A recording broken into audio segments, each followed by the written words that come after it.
नमस्कार sellers, welcome to ecom books. मेरा नाम सुरेश है और मैं इस वीडियो के ज़रिए आपको ई-कॉम बुक्स के 3 कोर फीचर्स के बारे में बताऊँगा, फ्लिपकार्ट के पर्सपेक्टिव से। ये वो 3 फीचर्स हैं जिसके ज़रिए एक सेलर अपने ई-कॉमर्स बिज़नेस को 100% कंट्रोल के साथ चला सकता है।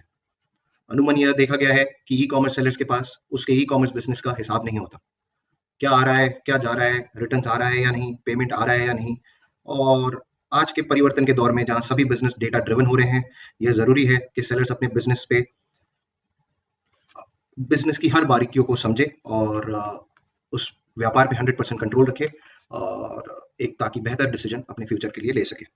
शुरू करते हैं। हमारा वेबसाइट है ecomBooks.co.in। मैं आपको एक टेस्ट अकाउंट के ज़रिए उनकी कोर फीचर्स के बारे में बताऊँगा। यहाँ से सेलर लॉगिन करेगा। ये डैशबोर्ड है। अभी e-com books 3 market place support करता है, अमेज़न, फ्लिपकार्ट और मीशो। और हम निरंतर नए मार्केट प्लेसेस को ऐड कर रहे हैं। डैशबोर्ड काफ़ी इन्फॉर्मेशन देने वाला भी है और काफ़ी सारे सेलर्स इसके बेसिस पे काफ़ी सारे डिसीजंस भी ले सकते हैं। मैं ज़्यादा वक्त ज़ाया नहीं करूँगा। To keep this video short and as helpful to you possible, we'll straight hit to 3 core features that we offer. That is, one is payment reconciliation, second is return reconciliation, third is profit analysis. How this works is, we'll first take up return reconciliation. हमारे system में user के द्वारा केवल एक चीज की जाती है, वो है रिटर्न्स को मार्क करना। ये फ्लिपकार्ट के रिटर्न्स हैं जो कि एपीआई के द्वारा फेच किए गए हैं। यूजर इन रिटर्न्स को, जब उनके वेयरहाउस पे कोई भी रिटर्न आ जाता है, तो उन सारे रिटर्न्स को यहाँ पर आके वो ट्रैकिंग आईडी के जरिए या ऑर्डर आईडी के जरिए उन रिटर्न्स को यहाँ पे सर्च करता है। जैसे ही वो सर्च करता है, उसके पास उस रिटर्न की डिटेल आ जाती है। उस डिटेल के को क्रॉस चेक करके whether quantity shift is matching with the जो रिटर्न में क्वांटिटी आई है, उसका एसकेयू सही है या नहीं, ये सब चेक करने के बाद इसको अप्रूव कर देता है। अप्रूव करने के साथ ही ये रिटर्न हमारे डेटाबेस में एज रिसीव्ड रिटर्न मार्क हो जाता है। चलते हैं रिटर्न रिकंसिलिएशन पे। ये रिटर्न रिकंसिलिएशन का पेज है। इसमें 3 टैब्स हैं, all returns, disputes returns and claim raised. All returns, इसमें this is the list of all returns जिसमें जो फ्लिपकार्ट ने हमें लिस्ट दी है, वेदर अभी यूजर ने जस्ट बायर ने रिटर्न रिक्वेस्ट किया है या फ्लिपकार्ट ने वो रिटर्न डिलीवर भी कर दिया है या वो रिटर्न इन ट्रांजिट भी है। सो ऑल द रिटर्न्स जो कि क्रिएट किए गए हैं फ्लिपकार्ट की एंड से, वो सारे इस लिस्ट ऑफ रिटर्न्स में आ जाते हैं। जैसे ही यूजर मैनुअल रिटर्न के जरिए वो रिटर्न मार्क करता है जो उसके वेयरहाउस पे पहुंच चुका है, वो रिटर्न इस ऑल रिटर्न्स की टेबल में से हटने लग जाता है।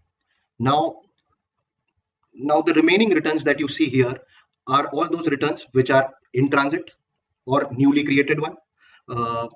So this table, इस टेबल पे रिटर्न्स निरंतर आते रहते हैं, जाते रहते हैं। ये डेटा सेलर के लिए एक्शनेबल डेटा नहीं है, क्योंकि वो इस टेबल के बेसिस पे ये तय नहीं कर सकता कि हमें कौन सा रिटर्न मिला है या नहीं मिला है। उसको आसान बनाने के लिए हमने ये टैब बनाया है, डिस्प्यूट्स रिटर्न्स।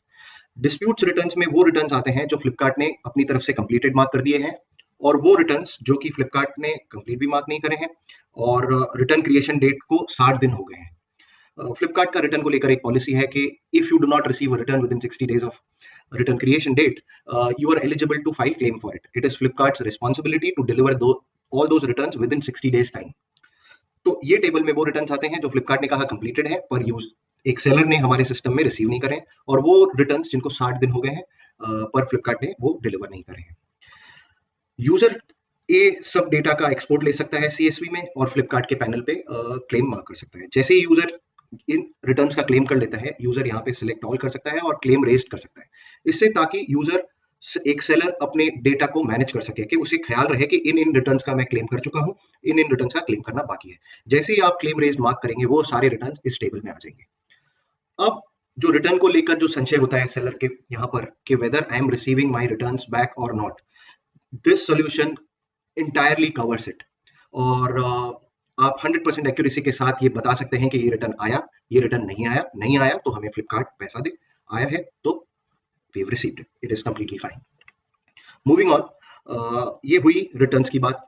अब यूजर का एक और कंसर्न रहता है कि जो हमने माल डिस्पैच किया है, जो भी ऑर्डर्स हमने डिस्पैच किए हैं, उन सब ऑर्डर्स का हुआ क्या? क्या हमें पेमेंट पूरा मिला? क्या हमें उनमें से कोई रिटर्न हुआ है? उन सारे ऑर्डर्स की डिटेल आपको मिलती है पेमेंट रिकंसिलिएशन में। मैं आपको पेमेंट रिकंसिलिएशन के बारे में बताऊंगा। इसमें 4 टैब्स है। Reconciled, payment awaited, payment overdue और डिस्प्यूट्स। एक सेलर अपने जितने भी ऑर्डर्स डिस्पैच करता है, वो सारे ऑर्डर्स, हर एक ऑर्डर की डिटेल इन 3 टैब्स में समा जाती है। किस तरीके से आती है वो डिटेल्स, किस तरीके से डेटा अलग अलग टेबल में डिवाइड होता है। वो ऑर्डर्स जिनके अगेंस्ट कुछ भी पेमेंट रिसीव हुआ है फ्लिपकार्ट के एंड से, वो सारे ऑर्डर्स रिकनसाइल टैब में आ जाते हैं। वो ऑर्डर्स जिनके अगेंस्ट कुछ पेमेंट आया नहीं है और पेमेंट ड्यू भी नहीं हुआ है, पेमेंट रिसीव की ड्यू डेट भी नहीं हुई है, वो सारे ऑर्डर्स पेमेंट अवेटेड में आ जाएंगे। और वो ऑर्डर्स जिनके अगेंस्ट पेमेंट आया भी नहीं है और पेमेंट की ड्यू डेट भी निकल गई है फिर भी पेमेंट नहीं आया है, वो सारे पेमेंट ओवर ड्यू में आ जाएंगे। अ, अपन हम रिकनसाइल्ड ऑर्डर्स की बात करेंगे। हमारा सिस्टम ये ऑर्डर डिटेल्स फेच करके लेके आता है फ्लिपकार्ट मार्केट प्लेस से वाया एपीआईज। यूजर की तरफ से, सेलर की तरफ से कोई भी एक्शन रिक्वायर्ड नहीं है। सेलर यहाँ पर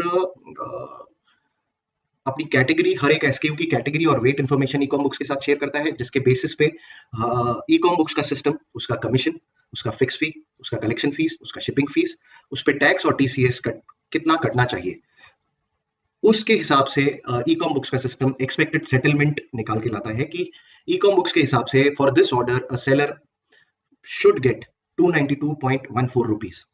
जब फ्लिपकार्ट पेमेंट करता है इस ऑर्डर आईडी के अगेंस्ट, हम उस पेमेंट को रिसीव करते हैं और जो उन्होंने एक्चुअल पेमेंट करा है वो यहाँ पर रिफ्लेक्ट कर देते हैं। उन दोनों में जो डिफरेंस होता है वो यहाँ पर रिफ्लेक्ट हो जाता है। Now this table contains list of all orders that a seller has shipped. जैसा कि रिटर्न रिकंसिलिएशन में हुआ था कि this can be huge data for sellers who have high number of orders, so it becomes extremely difficult to go through each and every order. So to make life easy for a seller, what we've done is we have created a new tab, disputes.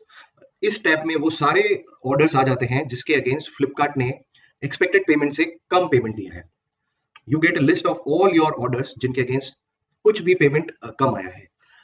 एक seller इस data को export कर सकता है, export करके seller Flipkart team के साथ वो रेस कर सकता है कि we have been underpaid for these orders. Now this covers the second worry of a seller के मैंने जो भेजा मुझे तो हर एक ऑर्डर का हिसाब चाहिए, and this covers this thing. Return reconciliation में हमने देखा कि हम हमारे पास जो फ्लिपकार्ट मार्केट प्लेस बोल रहा है कि रिटर्न आया कि नहीं आया, वो सब आ गया या नहीं आ गया। वी आर 100% श्योर नाउ कि जो रिटर्न हमारे पास आया है वो हमें पता है, जो नहीं आया है वो भी हमें पता है। This gives you 100% control in terms of जो आपने ऑर्डर्स शिप किए हैं उसकी डिटेल और जो रिटर्न आने हैं उसकी डिटेल। इसके अलावा भी एक बहुत बड़ा कंसर्न है ई कॉमर्स बिजनेस में, वो है अराइविंग एट राइट प्रॉफिट। ये इतना डिफिकल्ट इसलिए है क्योंकि return percentages category to category vary करती है। फ्लिपकार्ट मार्केट प्लेस की बात करें तो Flipkart market place courier return पे कोई चार्ज नहीं करता है, पर कस्टमर रिटर्न पे there are penalties, forward shipping, reverse shipping, plus collection fees they charge. So it becomes difficult to identify how much of profit a seller is making. For example, एक seller 100 order ship करता है और उसका gross margin is 100 rupees per order. जिस दिन वो 100 order ship करता है, he assumes that he has made 10,000 profit, which is not true. सच्चाई ये है कि उनमें से 40 ऑर्डर तो वापस आने हैं डिपेंडिंग अपॉन द कैटेगरी। कुछ ऑर्डर्स वापस आएंगे और जो ऑर्डर्स वापस आएंगे they carry a certain cost. For example, 100 rupees on an average is the cost of a return. So 40 returns brings cost of 4,000 rupees. Now to fulfill 60 orders, which with 100 rupee margin, a seller makes 6,000 rupees. और उसमें से 4,000 return का cost है, तो वो 4,000 cost जब घटाएंगे अपन, तो effectively he is making 2,000 rupees for by selling 60 units, and you can calculate पर मार्जिन पर यूनिट सोल्ड। उसी कॉन्सेप्ट पे हमारा तीसरा जो कोर फीचर है वो काम करता है, it is called profit analysis. Now profit analysis table जो है ये आइडियली हम सजेस्ट करते हैं कि हिस्टोरिकल डेटा देखा जाए। आप देखेंगे कि इसमें डेट रेंज बाय डिफॉल्ट 1 महीना पुरानी आ रही है। उसकी वजह ये है कि अलग अलग प्रोडक्ट कैटेगरीज का रिटर्न विंडो अलग अलग होता है, so we wait for all the returns to come back to us, और जो भी पेमेंट्स आना है वो भी सब रिफ्लेक्ट हो जाए। ये आपको रिपोर्ट एसकेयू वाइज मिलती है। ये एसकेयू है हमारा, इसकी क्वांटिटी टोटल शिप्ड इज 1, इसमें कोई भी रिटर्न नहीं हुआ, नेट सोल्ड इज 1। इसके अगेंस्ट फ्लिपकार्ट में पेमेंट मिला है 269.09 रुपीज। ये सिंपल कैलकुलेशन है, your average settlement is 269.09 rupees per unit sold. Now you know the cost of this SKU, और आप इसके आगे कॉस्ट लिखिए और उसको माइनस करके you arrive at exact profit और loss you made by selling this product. Similarly हम वो केस कवर करते हैं जिसमें कुछ रिटर्न हुए हों, और मैं थोड़ी डेट रेंज चेंज करता हूं। Let me fetch this data till 21st May. Now, here is the case. A seller has shipped 4 units. One of them got returned. Net sold is 3 units. Now, net received that you see here is total of payment received or deducted by Flipkart for all these 4 order IDs. Because ये return में हो सकता है आपकी कुछ penalty लगी हो, तो इसका भी जो पेमेंट डिडक्ट हुआ है वो नेट रिसीव में माइनस किया हुआ है. Now net received for all those 4 orders shipped is 489. A seller has sold 3 units only, so 489.99 divided by 3 is equals to average settlement a seller is receiving for a unit sold. Now, based on this, a seller can calculate his profit or his loss. और एक और बहुत important चीज जो ये बताता है आपको वो ये है कि आप SKU वाइज जब रिपोर्ट एनालाइज करेंगे तो you will realise there are certain SKUs जिसमें आप you are not making profit. Now there could be 2 reasons. One is either the return percentages are high or your prices are low. A seller can decide on both the aspects for to reduce returns. वो quality improve कर सकते हैं, or if he thinks that quality, this is the best quality he is providing, maybe he can raise the prices so that his average settlement increases. Now, based on this, a seller अपने हर महीने का exact profit और loss निकाल सकता है अपनी e commerce operation से. With data available to you at finger tips, आप अपने बिजनेस को you can cut down on loss making SKUs and you can work on SKUs which are giving you the most of the profits, and you can increase your profitability. These by far the 3 core features of e-com books covers almost everything एक seller जो जिसके बारे में चिंतित होता है. इसके अलावा हमारे पास और भी बहुत सारे वैल्यू एडेड फीचर्स है, जैसे कि फ्लिपकार्ट स्मार्ट ऑर्डर्स आप बल्क में प्रोसेस कर सकते हैं हमारे सिस्टम पे. हम लोग Tally integration, monthly GST report state wise at 1 click provide करते हैं to make life of the seller easier. This pretty much covers everything that we have to offer. The core features wise, we can talk about in detail about the product, and you can always reach out to us via mobile, or you can email to us, and we will be more than happy to address all your queries. Thank you very much for watching.